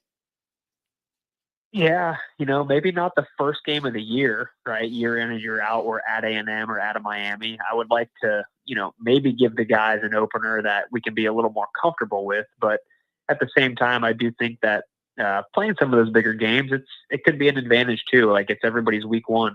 But I was looking at the slate, like Ohio State is at Texas or vice versa. I mean, there's some big games week 1 next year, so it's going to be interesting. Yeah, it's going to be interesting. I don't know, man. Do you have any thoughts on the DC situation and how that might go, or how you want it to go? Or are you just kind of letting it play out, letting Freeman do his work? I mean, for probably the last couple seasons, right? It was always, if Al leaves, I think that they'll look at Mickens first.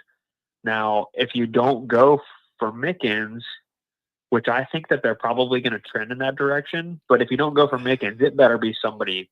It better be like Jim Knowles from Ohio State, or, a big splash hire to where it's like, okay, Mickens understands why it wasn't him quite yet. But I still think if you go outside of Mickens, you better find a way to keep him, because what he's done with the secondary is just incredible. So you got to figure out a way to keep him no matter what. Yeah. And here's an interesting one from WPP, $10 holler. If Bavakwa schedules an ACC opponent 6 days after playing at Miami on a Sunday night, he should be relieved of his duties. This is a recipe for an early L. And what he's referencing is there is currently a week gap between the Miami game and when we host A&M. And I'm wondering if that's going to stay open as an open date as one of your buys, or is that where you schedule a Northern Illinois to get an easy win? We saw how that worked. Like, I'm just wondering, or is that slated because it'll be a Sunday game? Is that there on purpose to provide you a week off, and that's one of your buys early? I wonder how that's going to go. But I laugh when I say you could always fill that slot with a lower level team to get a win. Like, I don't know, Northern Illinois, right? Yeah. Now we can't even think about it like that anymore. But it'll be interesting too. It's kind of similar to last season where we didn't quite have that 12th game yet, and we picked up Army, I think sometime in the summer. So we only have 11 slated. So it'll be, I don't know who we're going to bring in there, but we still need one more game. So are you going to put it week 2, or are you going to give us a bye week in week 2, which would also be kind of odd. But I don't know. It's going to be interesting to see. Dude, I'm struggling so much even getting my mind around. Like, I'm not ready to hate Miami yet. Does that make sense? Like, I don't know how else to say it. Like, I'm not ready. We just got through this thing the other day. I don't have the energy yet to turn on my Miami convicts and Catholics hate yet. Like, I just don't have it in me yet. I need to recharge and then crank that heat up all summer. Like, I don't know. So it's interesting, but I'm with you, man. Regression is not an option. Whatever momentum and credibility you feel like you gained from this journey in 24, you just can't regress and let it all unravel and end up going back to 9-3 and missing the playoff. Like, no, that cannot be. So we've been craving this taste of elite for so long. Yeah. You know what I mean? We cannot, you've coined the phrase Notre Dame. We cannot do the most Notre Dame thing of the past and not make the playoff next year. Like, Freeman, you've built something here. You've got something going. Now it's time to sustain it. The playoff is the bar. That is the bar. You get in the playoff, you're playing for it all. That's the bar, and we just got to figure out a way to maintain it, because we cannot go backwards. But yeah, it's when you've got two of these first 3 games out of the gate next year, Miami and A&M, it's like there is no break. So I get you. Everybody's beat down. There just is no break, but we got to take a little bit of time to recoup, and then we'll get to these games. Yeah, it's man, it's going to be. I'm just not there yet, and I'm not going to fake like I am. I had a bunch of people reach out to me about, what are you hearing rumors about, who else is transferring and what's going to happen with the DC, whatever, blah blah blah. I'm just not.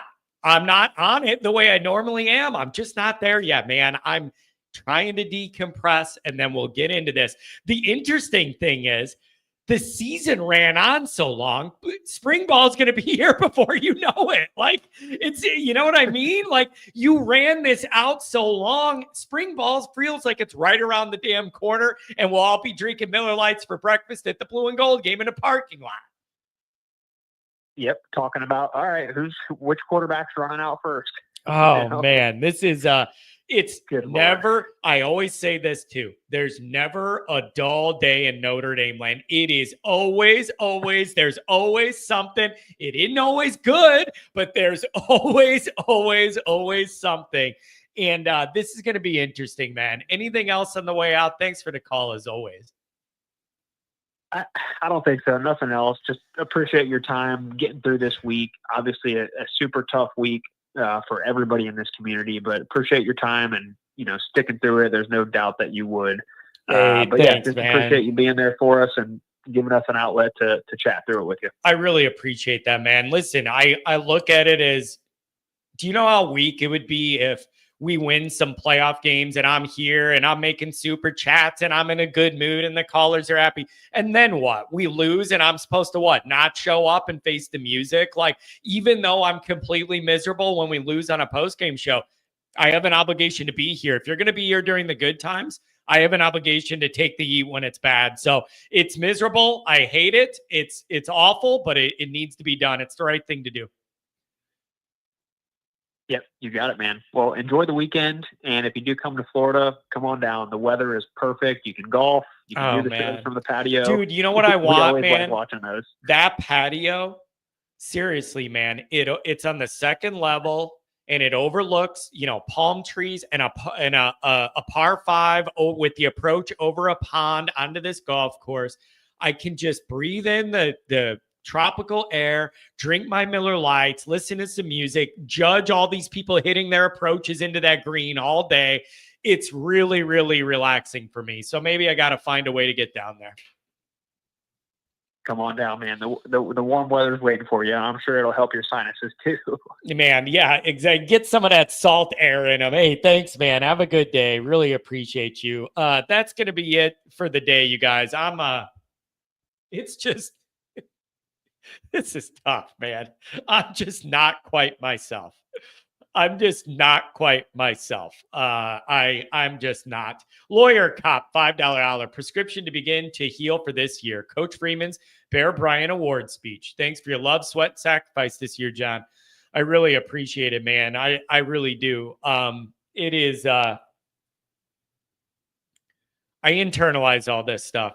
Like, the mature thing would be like, okay, this is work. And then when I turn it off, I'm fine. Like, you know what I mean? I just move on with my day.